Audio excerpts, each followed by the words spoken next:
I was sitting back in my chair, looking around the room and thinking about all the pretty women here. I was wondering why Mark chose my wife. What made her say yes? And why did she leave me? Our kids were getting older and wouldn't be coming home often. Linda and I had already talked about what we'd do when we had the house to ourselves. A while ago, I had thought about how Linda and I would get closer with more time together. But then I realized that Linda might not see me in her future plans. I felt really silly. That made me stop feeling sad and start feeling angry instead. I could tell everyone at the table was worried, like they thought I might explode or do something silly. Dee, sounding anxious, inquired, "You all right, Jim?" On the far end of the dance floor, seated in a booth, were 4 striking young women, visible over Dee's shoulder. Why hadn't Mark Lavalier chosen one of them? I observed them briefly before bursting into laughter, startling everyone at the table. My laughter echoed so loudly that it drew attention to our group, tears streaming down my face. Once my laughter subsided, I wiped my tears and flashed a broad smile to everyone, realizing my life had undergone a profound change. I was no longer bound by monogamy. The concern for my wife's feelings vanished as she no longer cared about mine. All eyes were fixed on me. Turning to Dee with a smile, I removed my wedding ring and handed it to her, leaving her astonished. "Give this message to Linda when you see her. I need to do some things." I stood up and put $10 on the table for my drink. "Since you were okay with Linda cheating, you can pay for it." As I walked away, my old friends called out to me from the club door. I wondered what I'd say if they tried to follow me.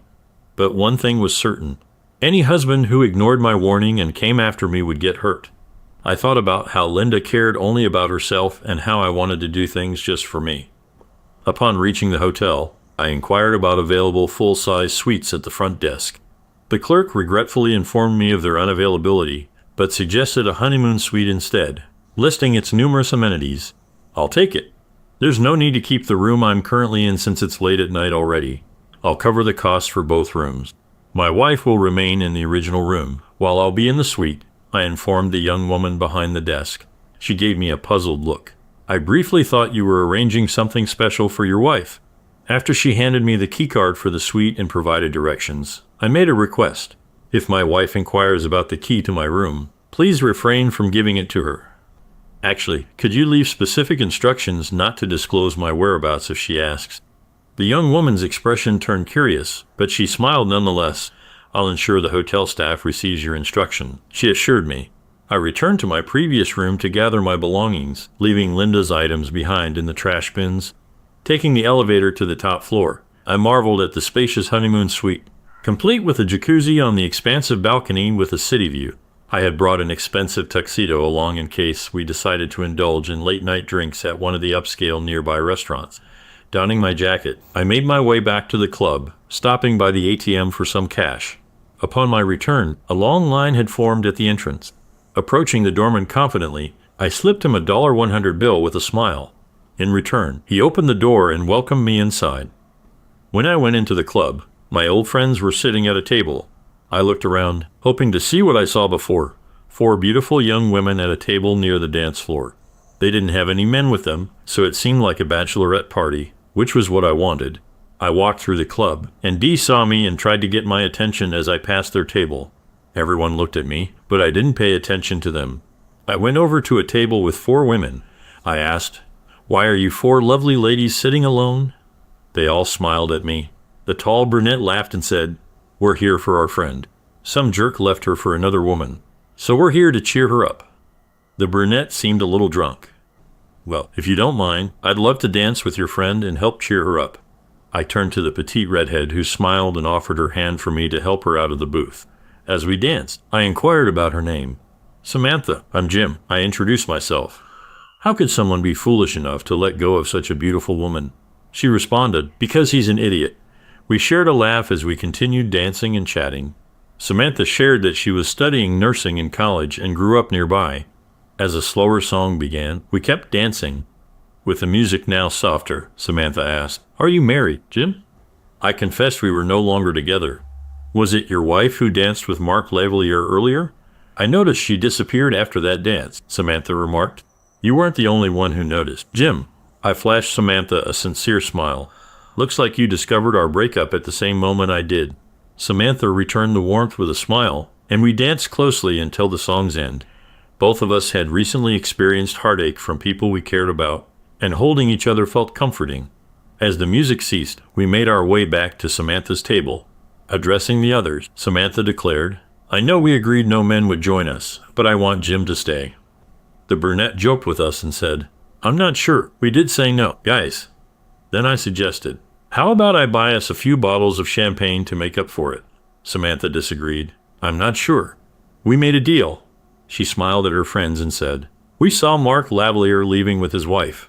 They all said together, "Didn't see a thing." 3 of the ladies moved over in the booth to make room for Samantha and me. Before I could ask for their names, the blonde next to Samantha asked, "Are you two in an open marriage?" I quickly said, "Absolutely not." Then another blonde chimed in. "What did she say to you?" "Nothing. She claimed she was going to the restroom, but slipped out the back of the club with Mark." I gestured with my thumb over my shoulder, and all my former acquaintances covered for her. Just then, the waitress approached.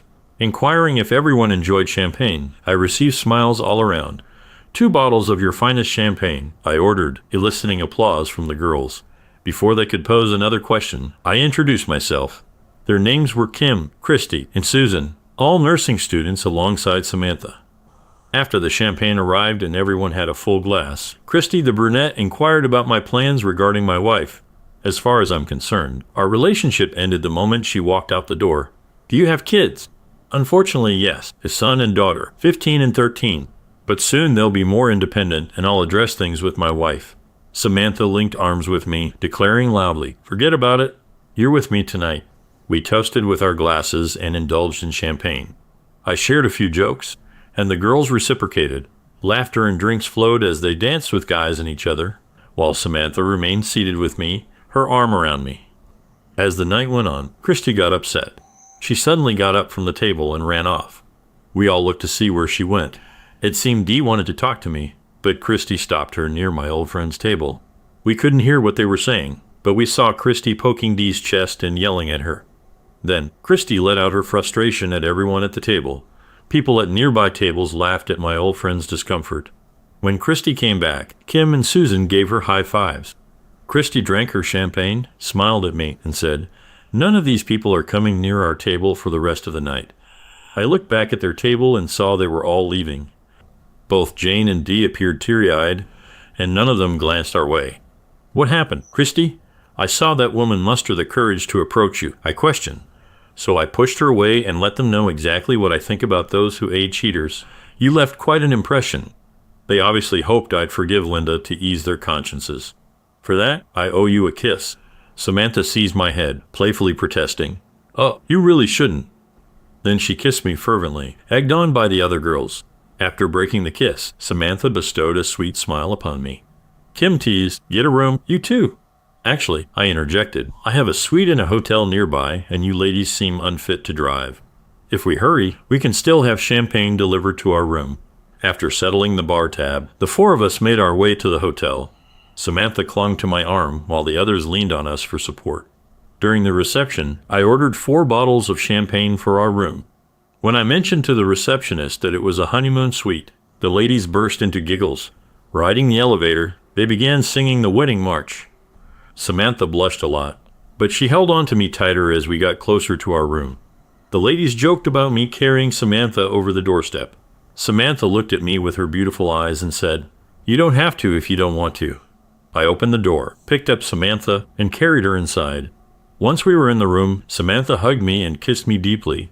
The ladies thought it was funny, but they stopped teasing when Christy saw the jacuzzi on the balcony. Before I could put Samantha down, they all took off their clothes and got into the jacuzzi in their bras and underwear.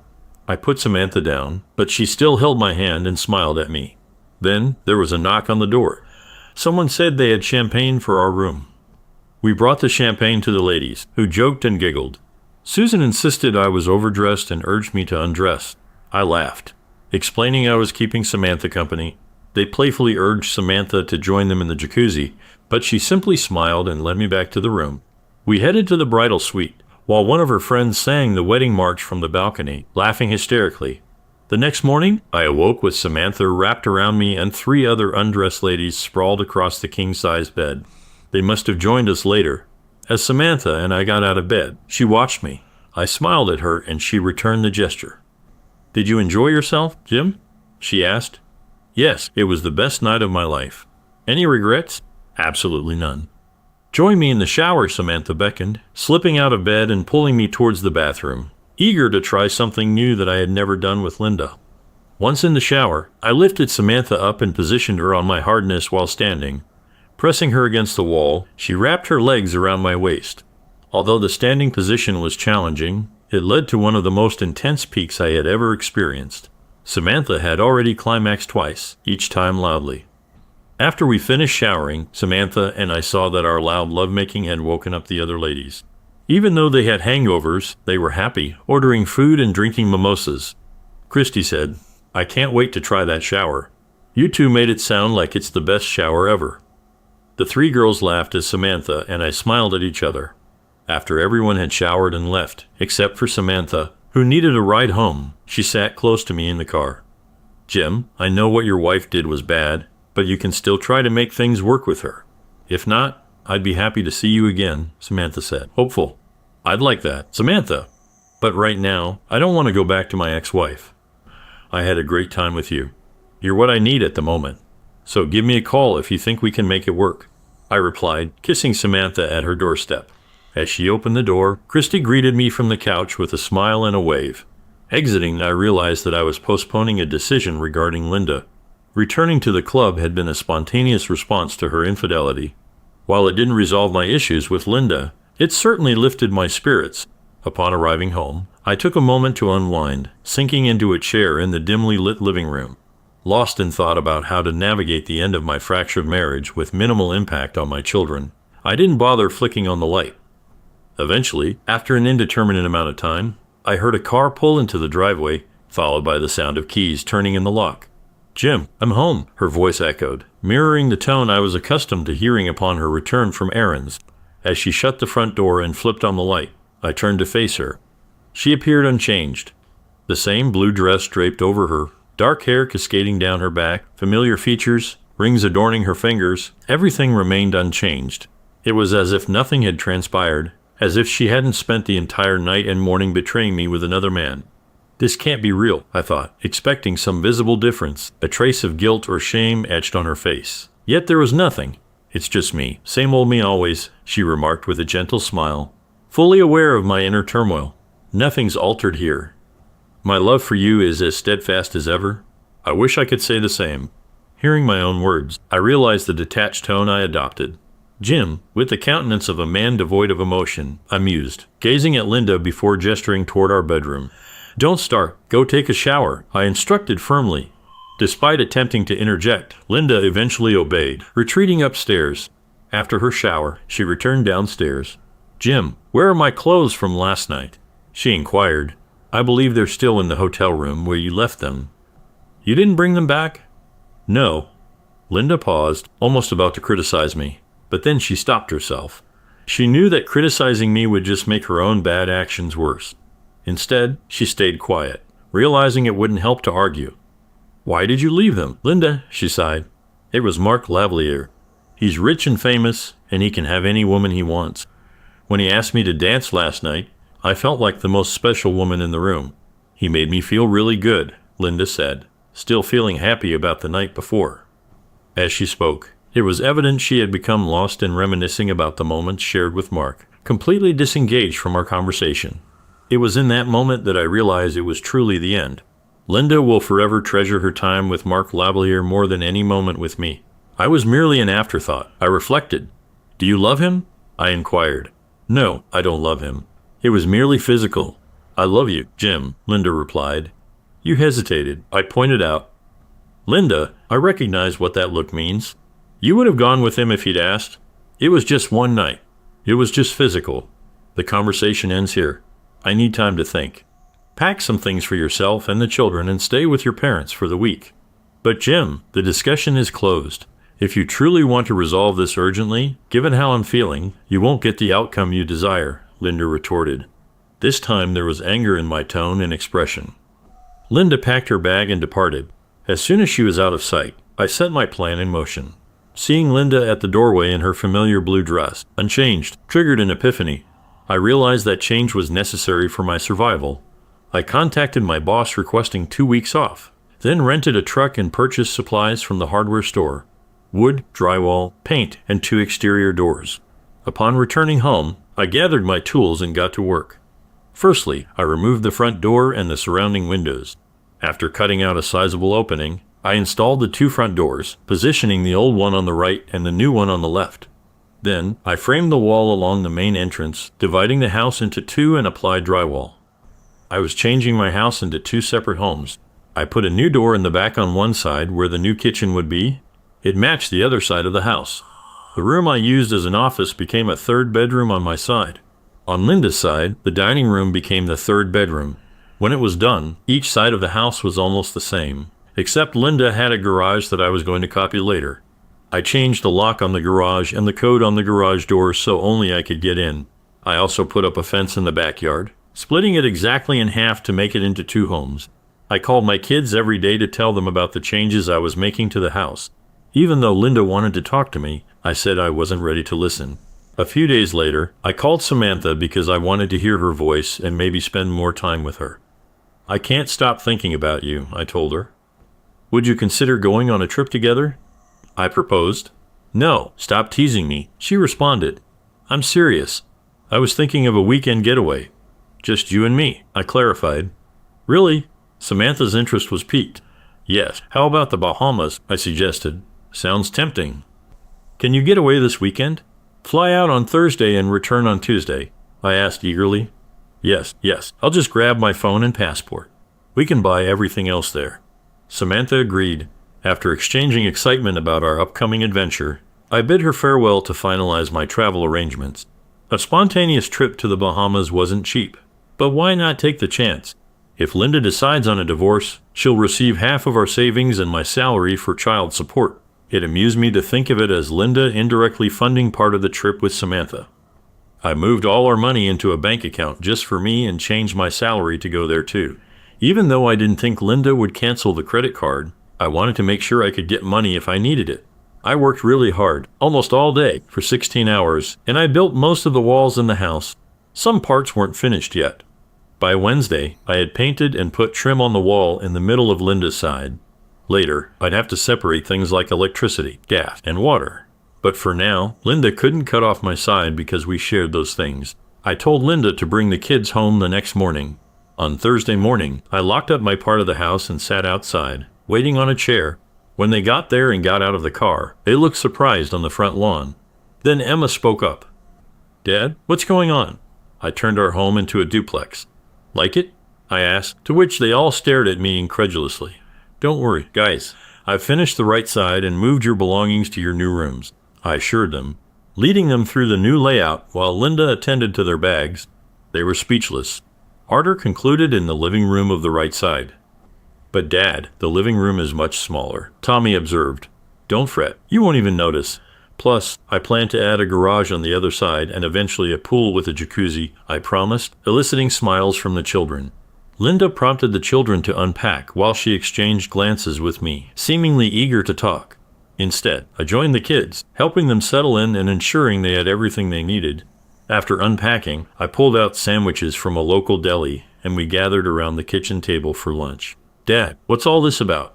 Emma queried, her focus mostly on Linda's reaction after spending the past few days with her. It was evident to Emma and Tommy that something was amiss, with their mother dodging their inquiries. "Oh, we're nearing empty nest status. I've realized that things are bound to change. I'm just getting prepared, that's all," I mentioned. "Gee, Dad, you could have at least talked to us first to see how we feel about it," Emma remarked. "Well, actually, it was Mom's idea. She felt we needed a change, something different," I explained, grinning at Linda, who appeared surprised. "Mom, why make such a big decision without discussing it with us?" Emma questioned. "Yes, Mom, don't you care about our thoughts?" Linda seemed puzzled. "It was just a misunderstanding. Your father misinterpreted how I felt," Linda responded. "I don't know, dear. You seemed quite certain then. Once I saw your unwavering commitment, I knew there was no turning back," I added, causing Linda to appear on the verge of tears before she left the room. Tommy asked, "What's up with Mom lately? She's been crying over everything." I relayed. I shrugged and suggested they ask her. Before Emma could ask more, I informed them of my planned trip out of town, ensuring them I'd call every evening but be unreachable otherwise. I kissed their heads and swiftly made my way to the door. I wondered if the kids noticed that I didn't say bye to their mom, who was still in the bedroom. Then I took Samantha and we left. It was amazing. We flew first class, stayed in a fancy hotel, and got treated like royalty. The weekend was full of sunshine, sand, waves, food, and drinks. It was really great. Samantha was really thankful and happy the whole time. When we were heading back, we both had tans and knew each other's bodies really well. I dropped Samantha off on Tuesday, and she kissed me a lot. She asked, "Do you want to spend one more night?" She asked, "Yes, but we need to meet in person sometime and you have classes tomorrow. Call me before bed. I need to hear your voice." After our final kiss, I drove home, feeling content. Samantha mentioned last night that she could see herself falling for someone like me. Pulling up to my house, I noticed Linda's car in her driveway. Opting to avoid her, I parked on the street in front of my side. While unpacking, Linda knocked on my door. "You're back," she noted. "Yes, I am." "Can we talk?" "Sure. What's on your mind?" "Can I come in?" "No, this is my space and you're not welcome here." "Ever," I asserted, leaving Linda visibly taken aback before she retreated to her room. The realization hit me that living on her side of the duplex was not going to happen. We sat at her kitchen table. "Jim, I love you. I want things to go back to normal," she said. "It won't happen." I said, "Sure, why not?" Then she asked, "Because, haven't you noticed? You did something that changed how I feel about you forever." She said it shouldn't change our relationship. "But it does," I argued. "What happened won't go away or how I feel about it." "But I still love you," I said, trying to think. "Imagine we're on a date with friends. You leave me for another man and spend the whole night and morning with him. If this happened on our first date, would there be a second?" "But Jim, it was Mark," she begged. "I don't care who it was. You chose someone else over me. You chose to sneak out of the club and be with Mark Lavalier. It was just one night. You've had your whole life to show me you love me. The moment someone more famous spoke to you, I became insignificant." I explained. "Does this mean I should keep you away from all famous people? There's a marathon this weekend. Will you sleep with the winner?" she countered. "Jim, that's not fair," she protested. In a calm voice, I responded, "So now you want fairness. You want a chance to minimize what you did, to talk me out of my anger, to shame me for feeling betrayed. A fair chance to accuse me of not prioritizing our family over my own pain. It seems I'm the only one expected to be fair in this relationship." I reached for her hand and she reluctantly took it. We locked eyes and I knew I was about to deliver a painful blow. Linda needed to understand how our future relationship would unfold, and I was eager to show her. "It's too late, Linda. Too late."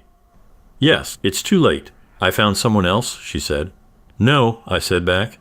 Linda moved away from me, taking her hands back. "Do you know who it is?" she asked.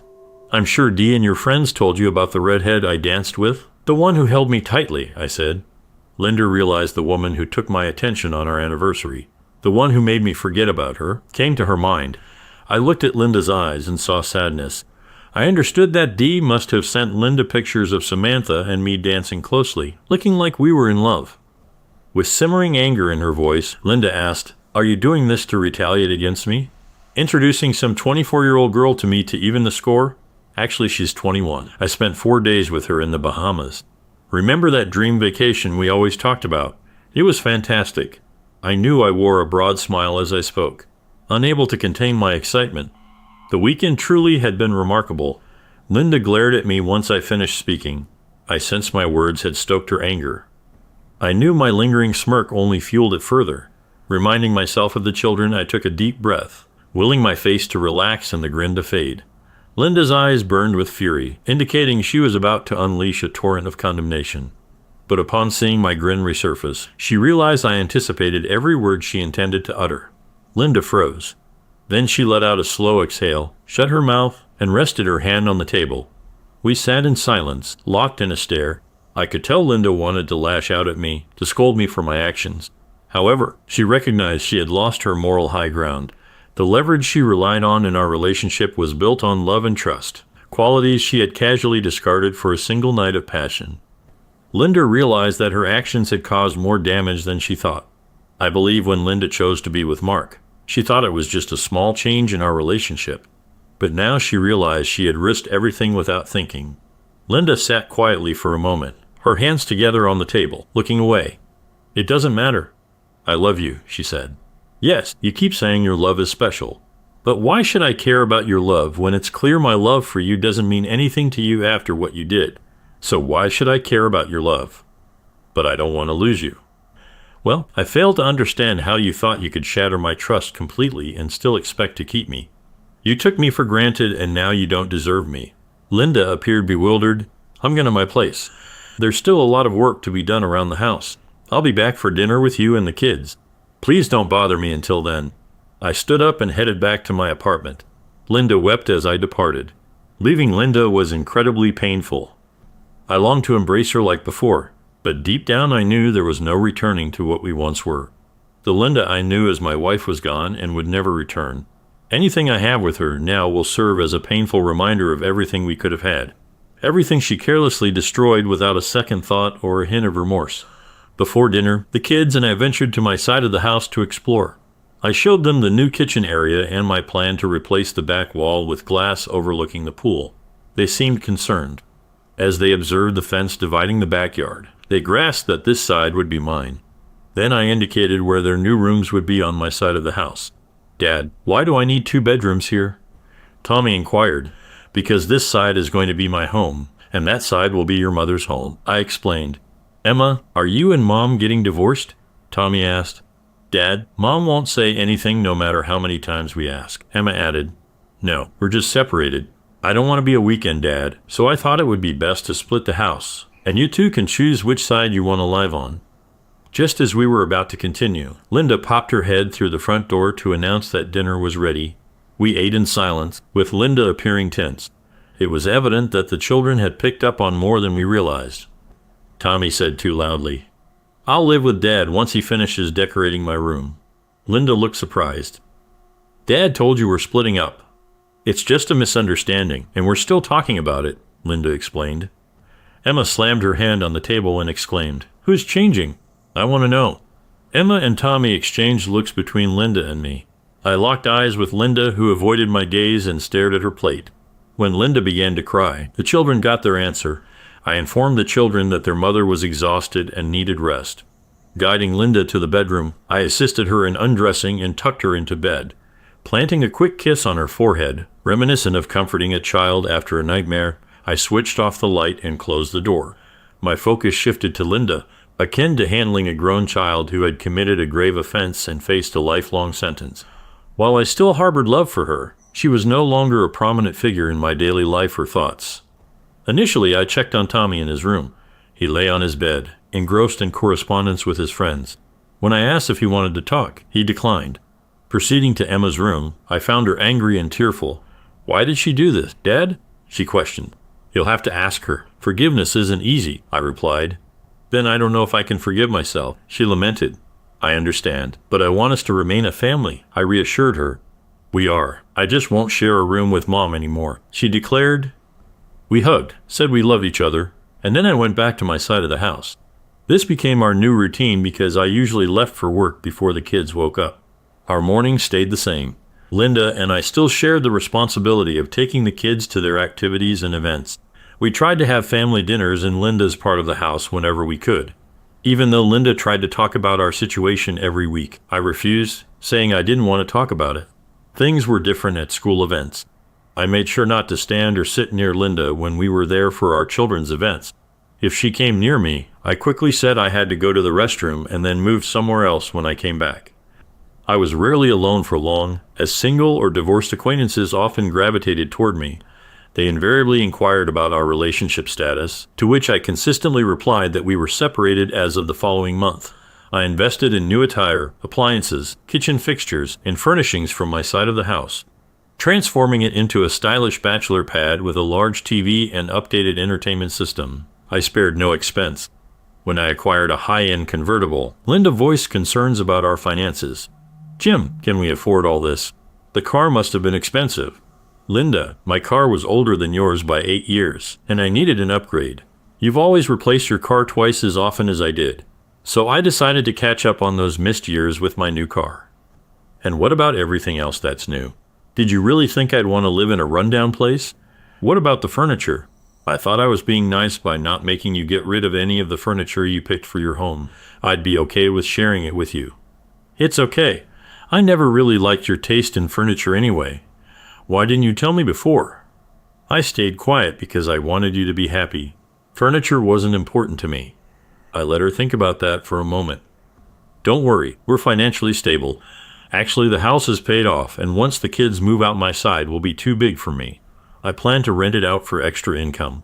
So money won't be an issue. Linda flashed me her most approving smile, the someone's getting lucky today smile, and reached out to pat my shoulder. I'm not complaining. I like your new car, and you look great in your new clothes. Thanks, I can't take all the credit.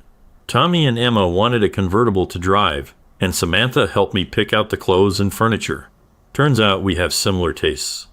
At the mention of Samantha, Linda's smile faltered, and her hand dropped from my shoulder. Oh, I was just curious. With that, she turned and walked away. I hadn't meant to flaunt Samantha in Linda's face, but she was becoming a significant part of my life. I also realized that I often thought about Samantha and seldom about Linda's feelings. Samantha started frequenting my side of the house regularly. Eventually, Tommy moved into my side as his main bedroom. Emma, who had mostly stayed on Linda's side, began spending more time with Samantha. Samantha seemed to assume the role of Emma's cool older sister. Before long, Samantha was spending weekends and most weeknights with me. The only problem came up when I wanted Samantha to come to family dinners again. Linda was polite, but it was clear she didn't want it to happen often. The next day, as I was leaving for work, Linda stopped me. Jim, I appreciate our talk, but I'd rather you didn't bring your girlfriend to our dinners. That's our time to be a family with the kids. Okay, I understand.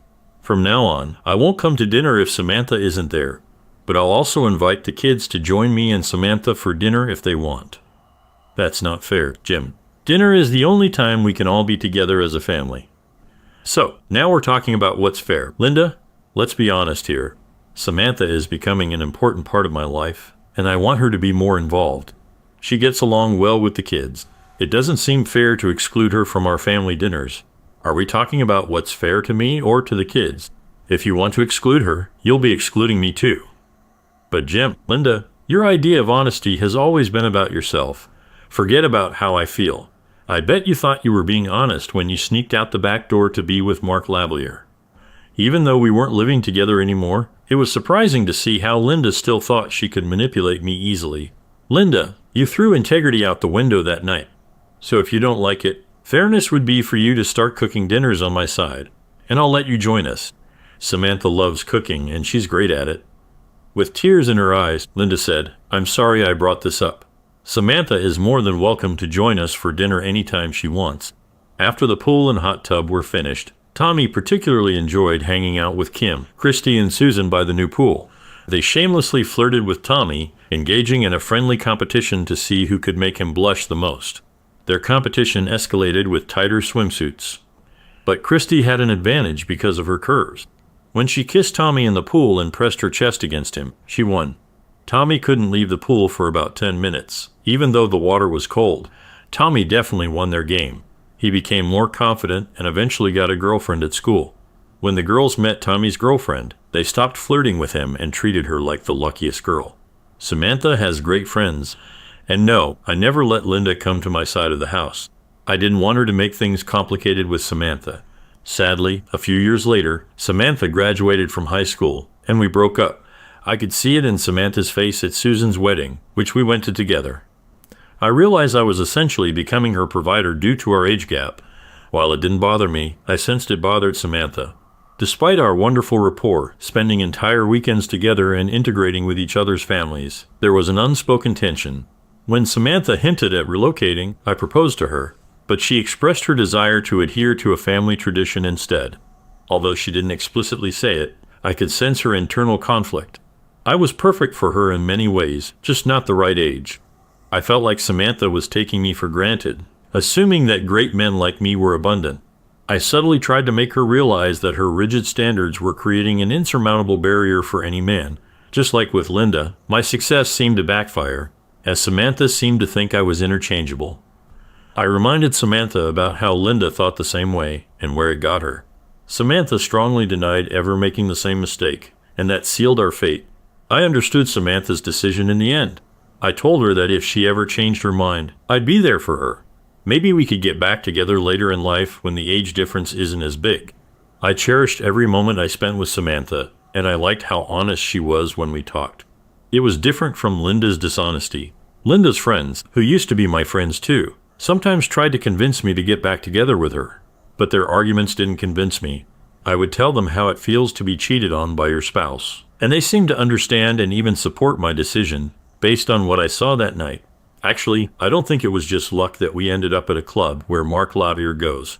I think it's because I was married to the most attractive woman. Call it karma. A few months later, I heard that the girls had switched their girls' night out to a new club, one where Mark Lavier was known to frequent without informing their husbands. I casually mentioned to Dave, a coworker, that I saw Dee dancing with Mark at the club. Dave's friend even noticed that Mark vanished about an hour later, coinciding with the departure of the group of ladies from the club. However, Dave's friend didn't witness Dee leaving with the group. When confronted, all the wives denied being at the club and insisted it was a mistake. But days later, Dave's friend shared a photo showing Mark Lavier conversing with the wives at the table. Eventually, the wives admitted their presence at the club, but each claimed no one left with Mark. However, their conflicting stories eventually revealed the truth. Reluctant to betray their friend, the wives refused to identify who left with Mark. When they finally said it was Dee, I heard that the trust was already broken.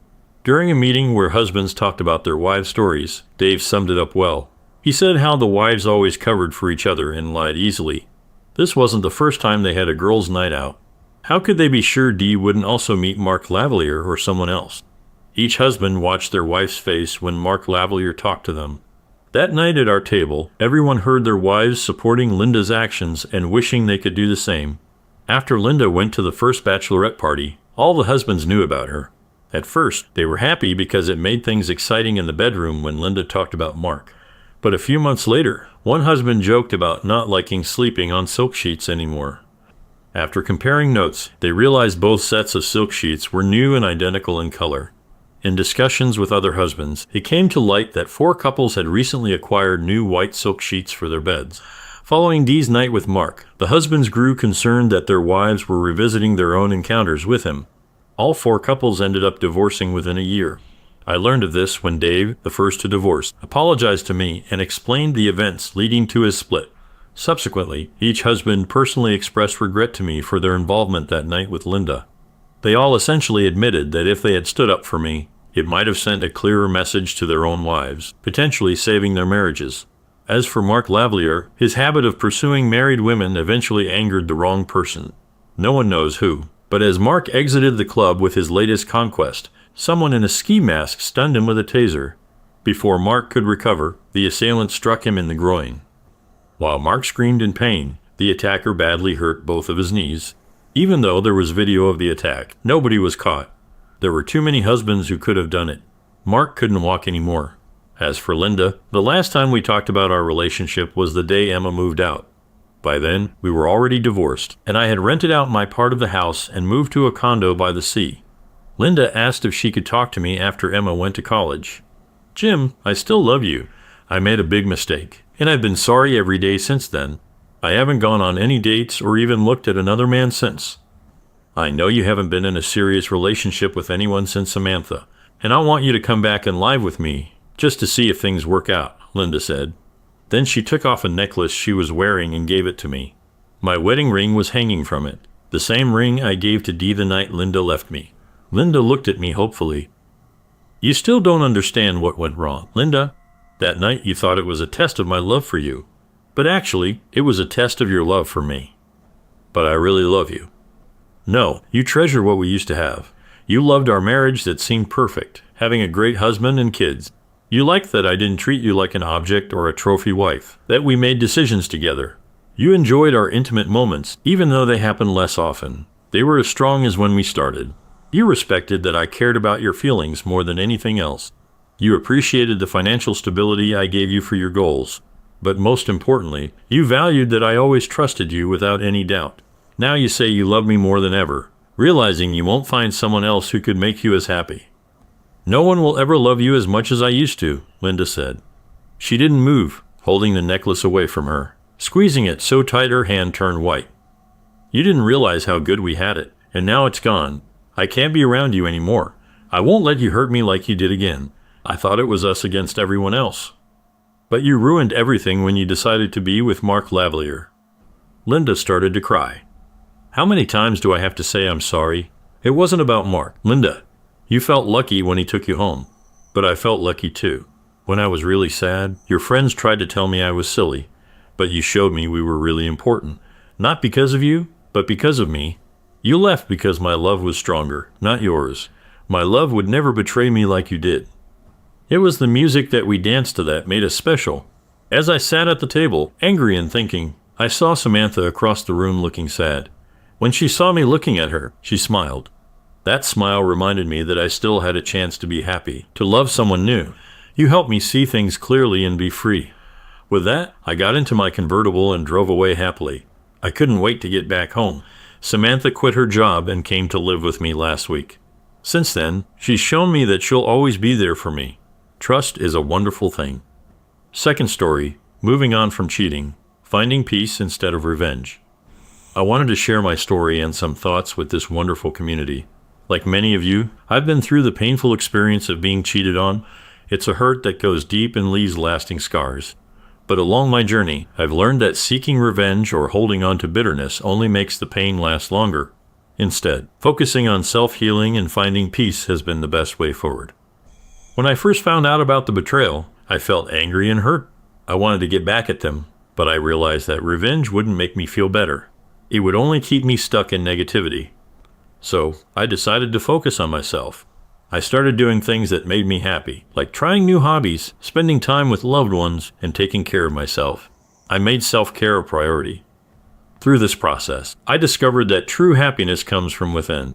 I learned to love and respect myself, knowing that I deserve someone who values and respects me. I stopped seeking validation from others and found comfort in my own company. And you know what? Eventually, the right person came into my life. Someone who saw my worth and treated me with the love and respect I deserve.